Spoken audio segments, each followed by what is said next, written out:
Welcome to the Galapagos Islands. 563 miles west off the coast of Ecuador and straddling both sides of the equator, the Galapagos Islands are a volcanic archipelago, way out in the Pacific Ocean.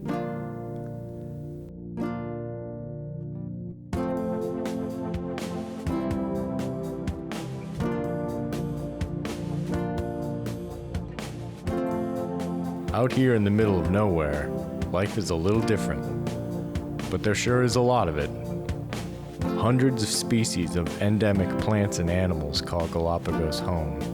Endemic, of course, meaning that the Galapagos Islands are their only home, and you won't find them anywhere else on the planet.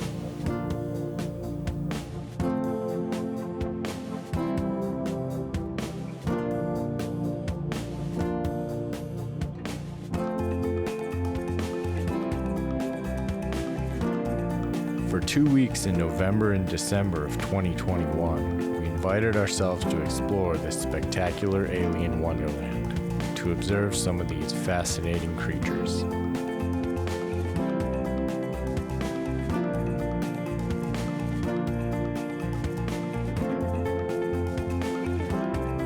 Let's take a look at what we found.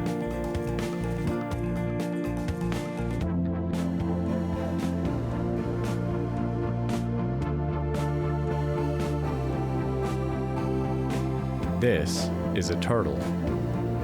Sea turtles like this one swim all around the world, so we would not call these endemic. They are always just visiting. This turtle carries its home with it everywhere it goes, safely traveling the world in its shell.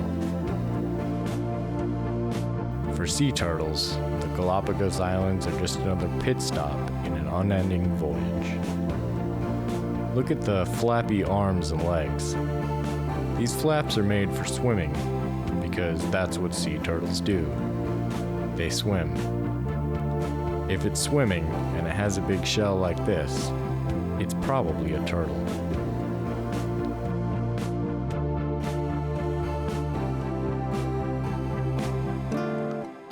This is also a turtle, but it's also something else. Look at the feet. No flaps. If it's walking around on 4 legs, it might be a tortoise. There are some exceptions to this, but it's a pretty safe bet out here in the Galapagos Islands. This, of course, is a tortoise. Specifically, this is a Galapagos giant tortoise. Galapagos is Spanish for tortoises, and the first Spanish explorers to these islands named the islands after the tortoises. Later, the tortoises were named after the islands. So, translating everything into English, these are the tortoise giant tortoises of the Tortoise Islands. These tortoises live longer than almost any other animal on Earth, and they keep growing slightly larger the entire time. Some of them get to weigh over 900 pounds and live for well over 100 years. This tortoise we saw on the highlands of Santa Cruz Island is around 135 years old.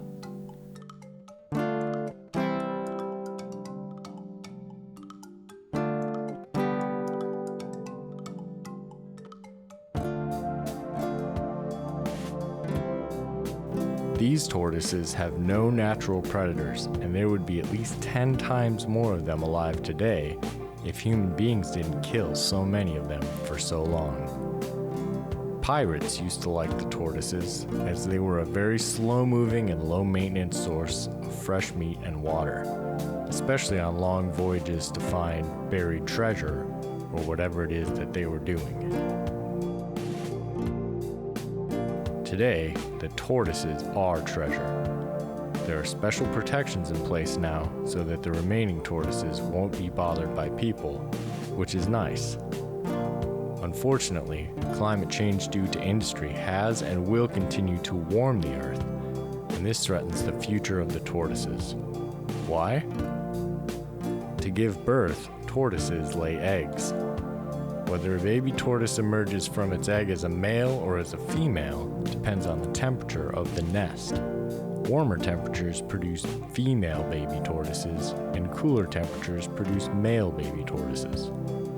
If the Earth were to become warm enough, all future baby tortoises would be born female, and after that, there would be no more baby tortoises.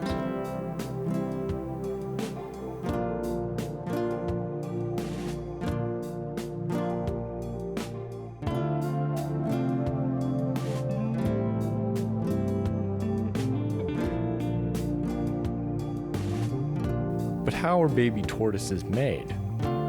Let's take a look.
This could go on for hours, so let's move on and give these two some privacy.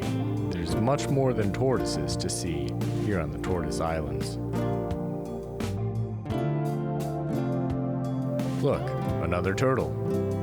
Not a tortoise. You can tell because of the flaps and the swimming.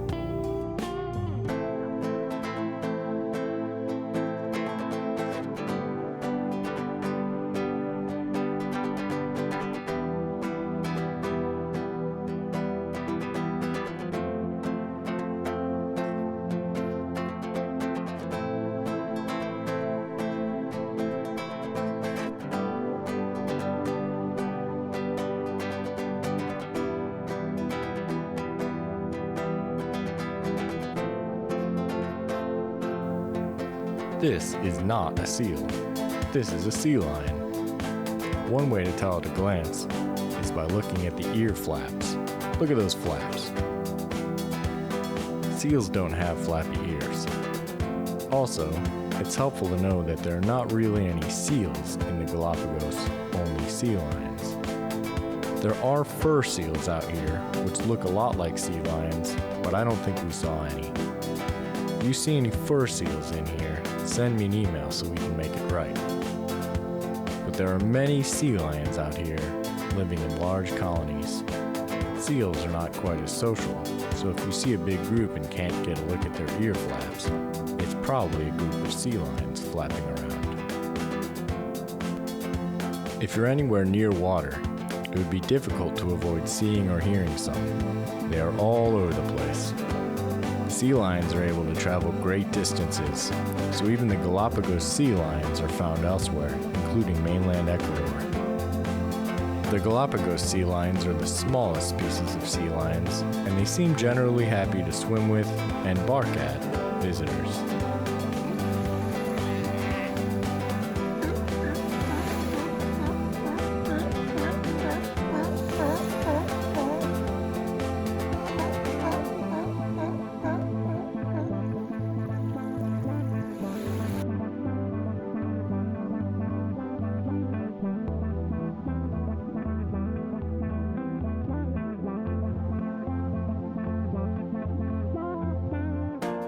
And in the Galapagos, where there are sea lions, there are iguanas. The endemic Galapagos marine iguanas are a remarkable species of lizard that have adapted the ability to swim and the ability to digest algae, allowing them the very unique ability to dive into the sea and feast on algae.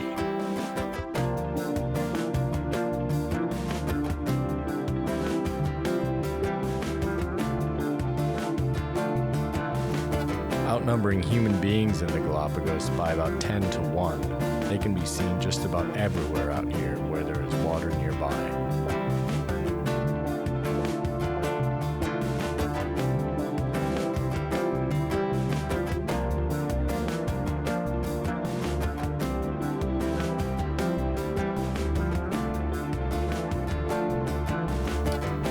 We were lucky to get this footage of iguanas in the water, because despite their ability to swim, they still spend the majority of time on land.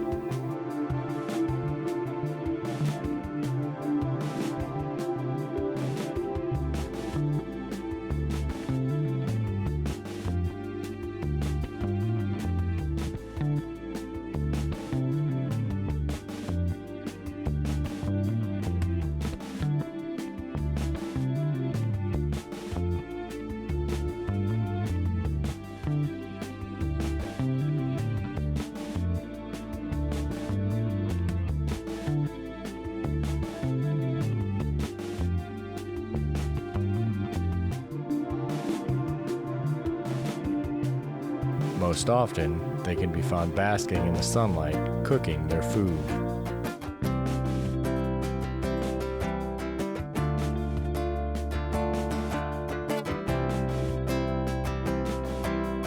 As the sunlight warms their bodies after a swim in the cold ocean, their guts become warm and turn the algae they have consumed into a more digestible algae stew.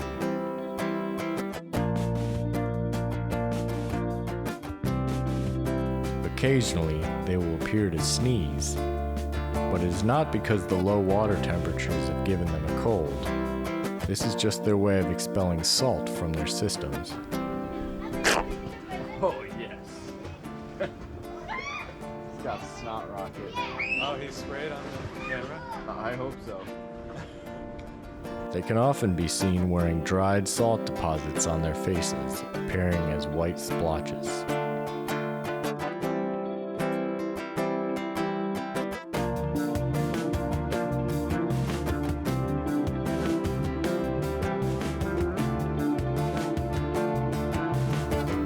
Like peacocks, the male marine iguanas develop extravagant colors that they flaunt during mating season to attract the attention of females.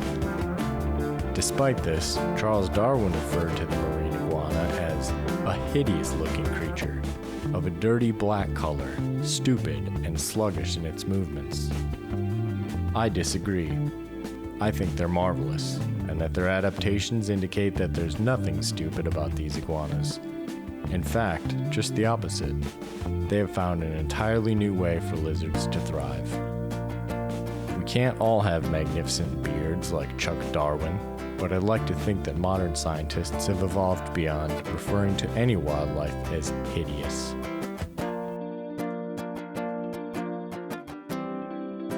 Darwin was more interested in birds. So interested, in fact, that there are about 20 species of finches out here that are commonly referred to as Darwin's finches. I think he wrote a book about it or something like that, but I'll summarize it for you here. These finches have different beaks in order to more effectively eat different foods. Like the sea lions and the iguanas, you don't have to look very hard to find some of Darwin's finches on the Galapagos Islands. They are all over the place here, sticking their special beaks all over and into everything, eating whatever they can. There's even a type of finch out here called a vampire finch that is adapted to consume the blood of other animals.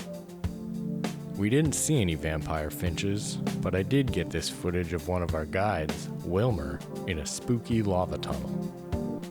Spooky. Here are some more finches. Darwin would be super into these.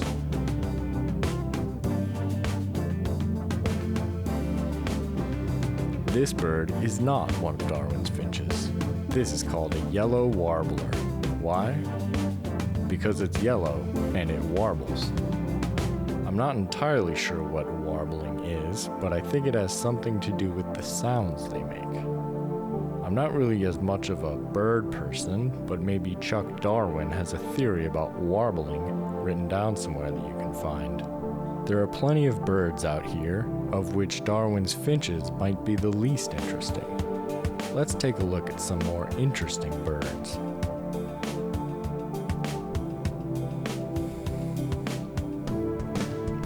Here, we caught a glimpse of the endemic Galapagos mockingbird. These birds have been known to mimic the sounds of their neighbors, including the low grunts of mating tortoises.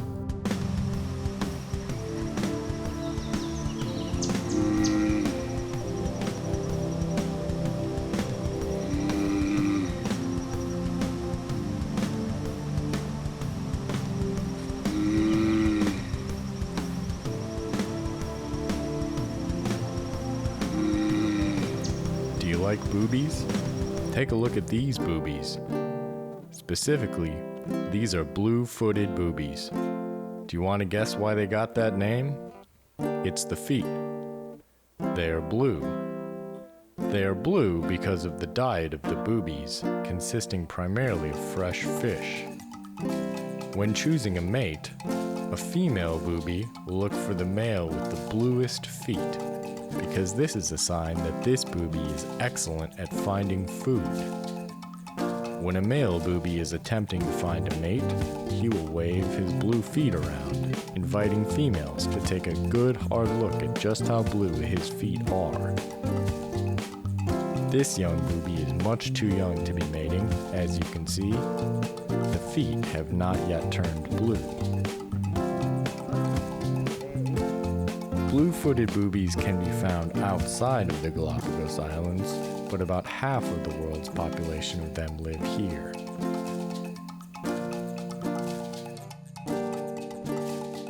These birds are also boobies, but their feet are not blue. They are called Nazca boobies. I like to imagine that they find mates based on whose feet look the most like Nazca, a city in Peru. As nice as it is to look at different kinds of boobies, let's take a short break from birds and take a closer look at that lava tunnel that Wilmer was showing us.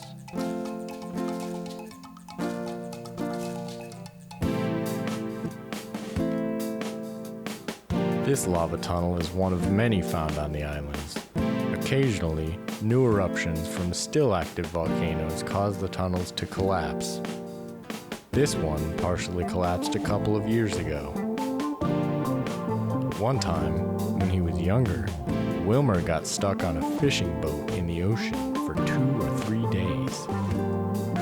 Crazy. The marine iguanas are not the only endemic lizards in the Galapagos Islands. Galapagos lava lizards can be found on nearly all of the Galapagos Islands, including those endemic to only San Cristobal, the aptly named San Cristobal lava lizards. What do lava lizards do? They sit around on lava. They have patterns on their bodies that give them the ability to camouflage when laying on lava rocks, which are found all over the islands, considering the foundation of each one of the Galapagos Islands is lava rock, because they erupted into existence out of previously underwater volcanoes, right here in the middle of the ocean.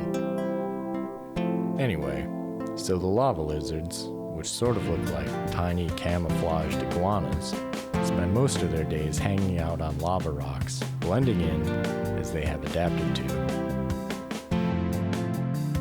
These two took a moment to settle a territorial dispute. They'll go right back to blending in.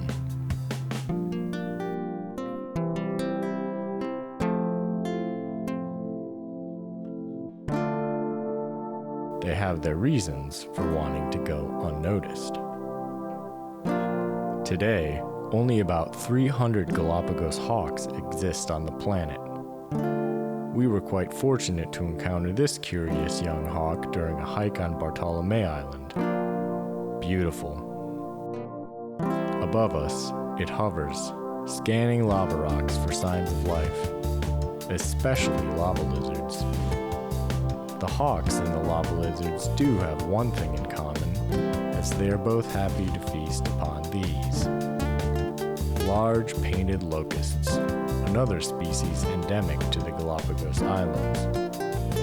On Bartolome, there is a kind of buffet of locusts scattered among this alien landscape of lava rocks and tequilia, a kind of vegetation that is adapted to survive on the lava and withstand the Galapagos' long periods of drought. The wet season in Galapagos lasts only for about half of the year, from January to June, and is otherwise dry as a desert along the salty coasts. Where there are salty coasts, there are mangroves. Sending tangles of roots down into the tides of water, mangroves are unique in their ability to tolerate salty ocean water.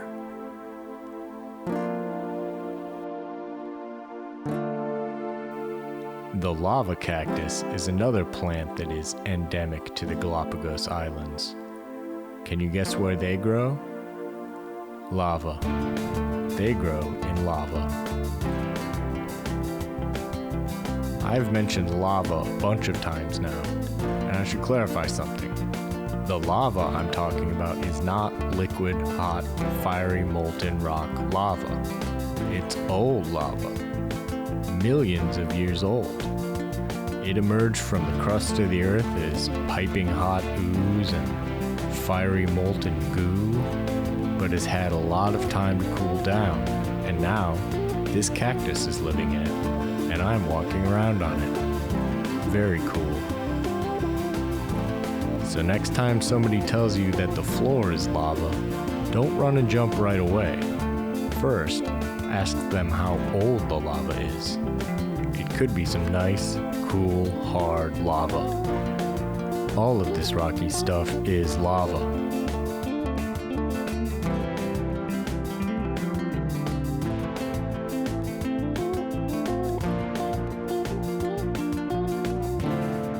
Coastal vegetation that demands fresh rainwater to survive must be able to hold more than 6 months of water reserves internally.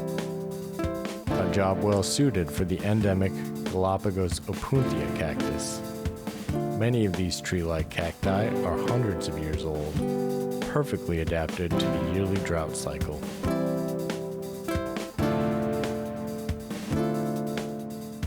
But it is not all lava rock moonscapes in the Galapagos. Up here in the highlands of Isabella, the archipelago's largest island, fresh water and topsoil are more abundant, creating conditions for lush greenery and tropical fruit trees to thrive year-round. But not all fruit is meant for human consumption. The manzanilla tree, one of the world's most poisonous, grows sweet-smelling little apples, potentially lethal if ingested by people, but a favorite snack of the Galapagos giant tortoises.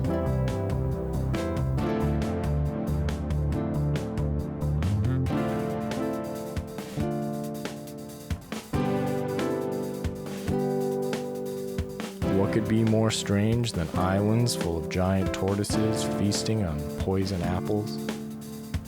Penguins, of course. How did they get here? The Galapagos penguins are the second smallest species of penguins in the world, and the only penguins that can be found on the north side of the equator. Many, many years ago, but long after these birds unlearned how to fly, these penguins likely swam, following a strong, cold ocean current, carrying them from Antarctica to the just barely cold enough waters of the western Galapagos. What they lack in flying ability, they make up for with swimming. And when fish is what's on the menu, why not?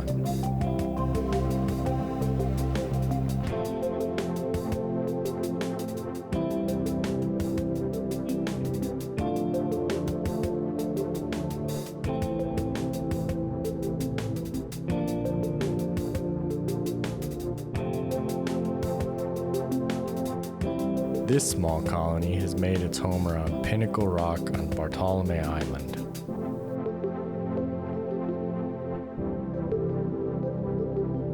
Larger colonies can be found along Isabella Island's western coast. They are cute from a distance, but up close to penguins, you'll notice one thing right away. They poop.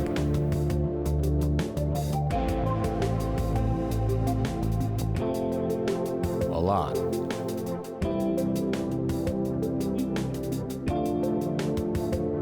And they smell like they poop a lot. But in the grand scheme of things, sometimes poop is just what the doctor ordered.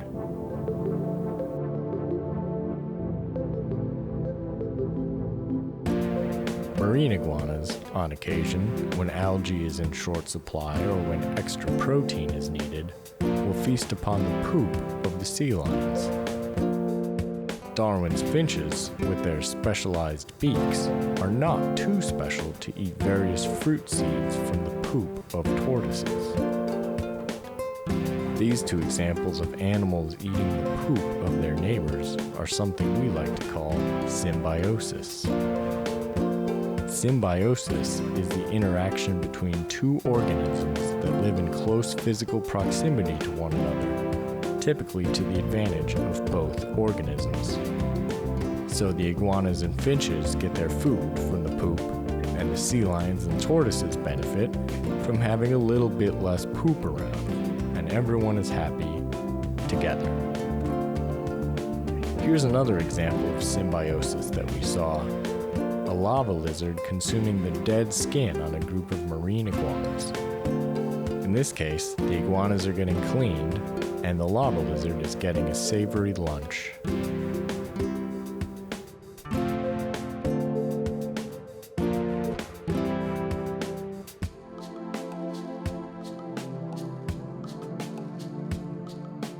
I was happy to not be lunch for these white-tipped reef sharks, who spend much of their days simply chilling in caves and cracks, letting moving water pass through their gills. Rather than swimming constantly to get water to their gills for breathing, these sharks have adapted to let moving water come to them.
Fortunately for us, these sharks have embraced their relaxed lifestyle and are not aggressive toward humans.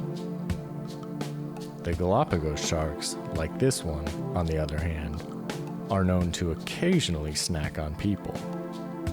I'm told that for the most part, they act curious around people but do not try to eat them. But I was happy to give this one its space. This is not a shark. That is the tip of the wing of an enormous manta ray, which can grow to over 20 feet wide and soar through the ocean like massive underwater birds, flapping their featherless wings. We didn't get a closer look at any manta rays, but we did see this giant stingray, which looked to be over 6 feet wide. Definitely the biggest stingray I've ever seen.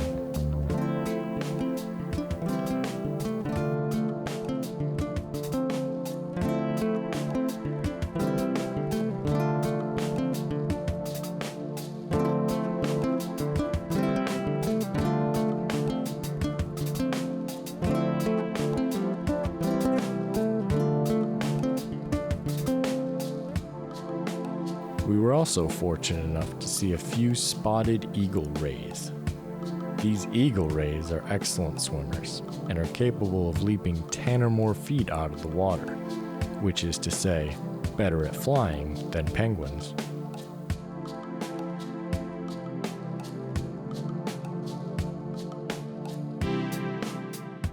Flamingos, like the blue-footed boobies, get their pink color from their diet of fresh shrimp, fished out of salty lagoons like this one.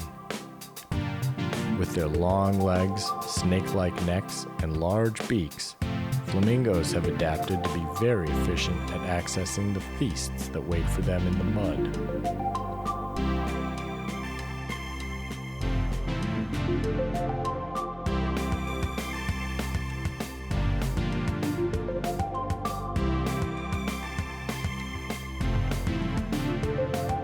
This water is a bit too deep for flamingos, but this party of shrimp looks like it could be a tasty meal for them.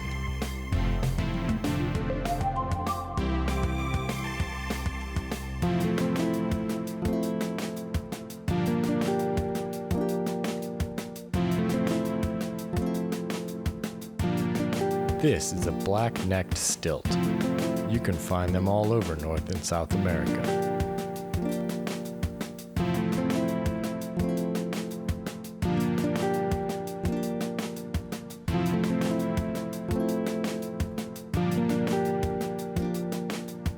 I'm not sure what kind of bird this is, but it looks like a good bird.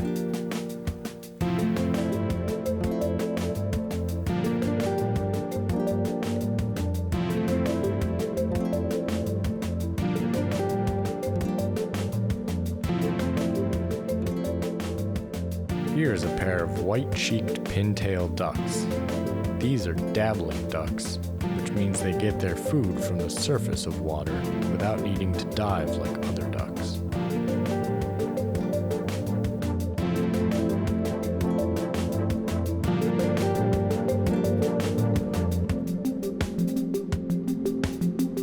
One only needs to spend a few minutes below the surface of the water out here to see why the sea lions, boobies, and penguins are happy to make their home in the Galapagos Islands.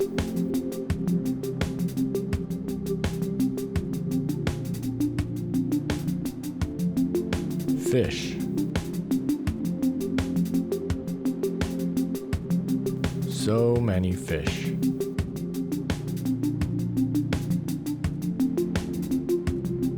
Look at all these fish. I don't know what most of them are called, but I'll stop talking for a few minutes so we can just look at how pretty they are. Feel free to call out the names of the fish if you recognize any of them.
Wow, that's a lot of fish.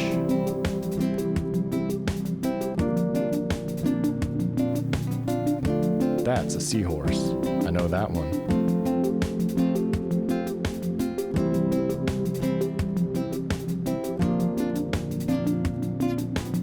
Oh, that's an octopus. Cool.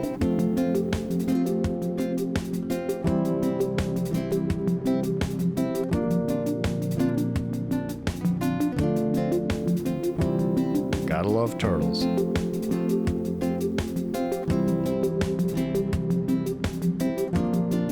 What about crabs? Let's look at some crabs.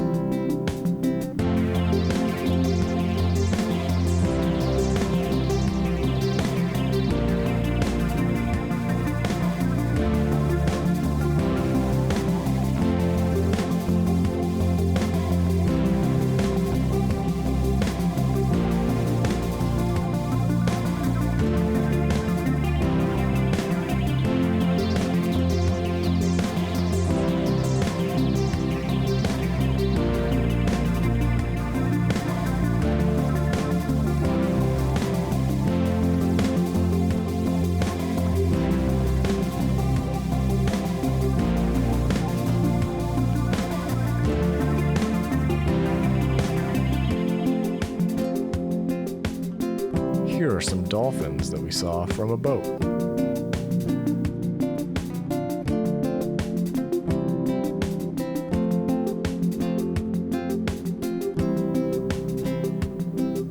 And this is a pelican.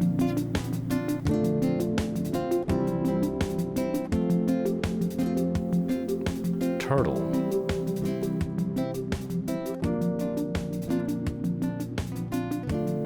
Tortoise.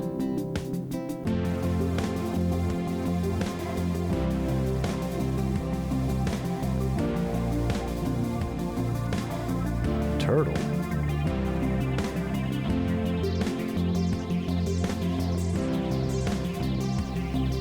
Tortoise.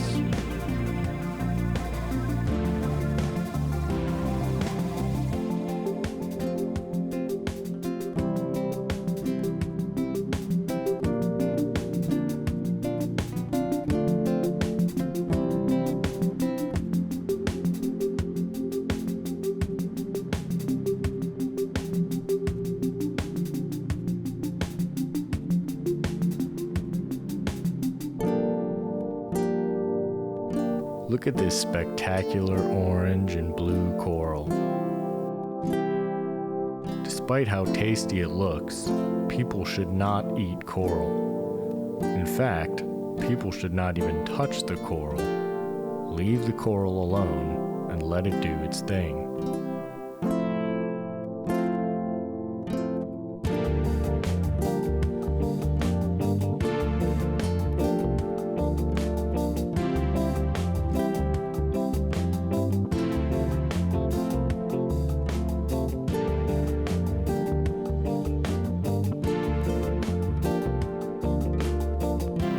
You can apply this to just about any interesting thing you see in the wild. Respectfully observing, but not interfering with, wildlife in all its forms is essential to sustaining the balance of nature.